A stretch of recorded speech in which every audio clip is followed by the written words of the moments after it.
বলিউডের তারকাদের মধ্যে কোন খান সবথেকে বেশি সম্পদশালী? এই বিষয়ে হুরুন ইন্ডিয়ার রিচেস্ট লিস্ট অফ ইন্ডিয়া এই তালিকাটি প্রকাশিত হয়েছে সম্প্রতি। 2025 সালে দেখা যাচ্ছে শাহরুখ খান 7,300 কোটি টাকা নিয়ে 57 বছর বয়স্ক এই তারকা ইতিমধ্যেই সবার উপরে জায়গা করে নিয়েছেন। তিনি ফিল্ম প্রতি পারিশ্রমিক নেন 100 কোটি থেকে 250 কোটি টাকার মতো। এছাড়া তার রয়েছে রেড চিলিস এন্টারটেনমেন্ট নামে একটি সংস্থা এবং কলকাতা নাইট রাইডার্সের মালিকানা। এছাড়াও তিনি বেশ কিছু ছবির প্রযোজক, যেমন Junoon, happy new year, Chennai express এবং मैं हूं ना ছবির প্রযোজক তিনি। এছাড়া পাঠান এবং আরও কয়েকটি ছবি করে তিনি রীতিমতো সাড়া জাগিয়েছেন বোম্বাইয়ের ফিল্ম ইন্ডাস্ট্রিতে।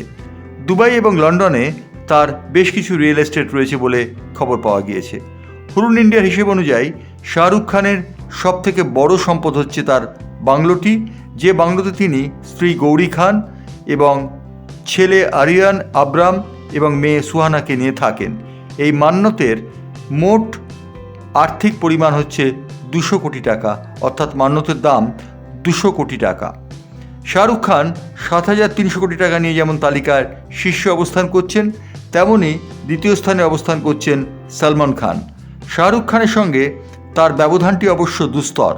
শাহরুখ খান যেখানে 7,300 কোটি টাকার অর্থ সামগ্রী অর্জন করেছেন, সেখানে সলমন খানের আর্থিক উপার্জন 2,900 কোটি টাকার। সলমন খানের বিং হিউম্যান গ্রুপ ইতিমধ্যেই সাড়া জাগিয়েছে এবং সলমন খান রিয়েল এস্টেটেও বেশ কিছু টাকা বিনিয়োগ করেছেন।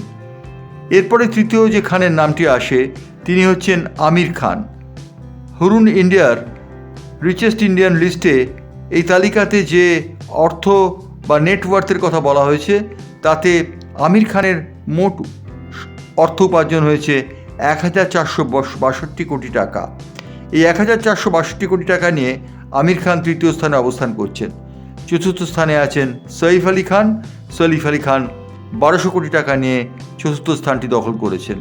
অর্থাৎ শাহরুখ খান 7,300 কোটি, সলমন খান 2,900 কোটি, আমির খান 1,462 কোটি এবং সইফ আলী খান 1200 কোটি।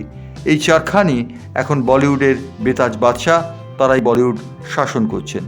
ব্যুরো রিপোর্ট, বাংলার পালস টিভি।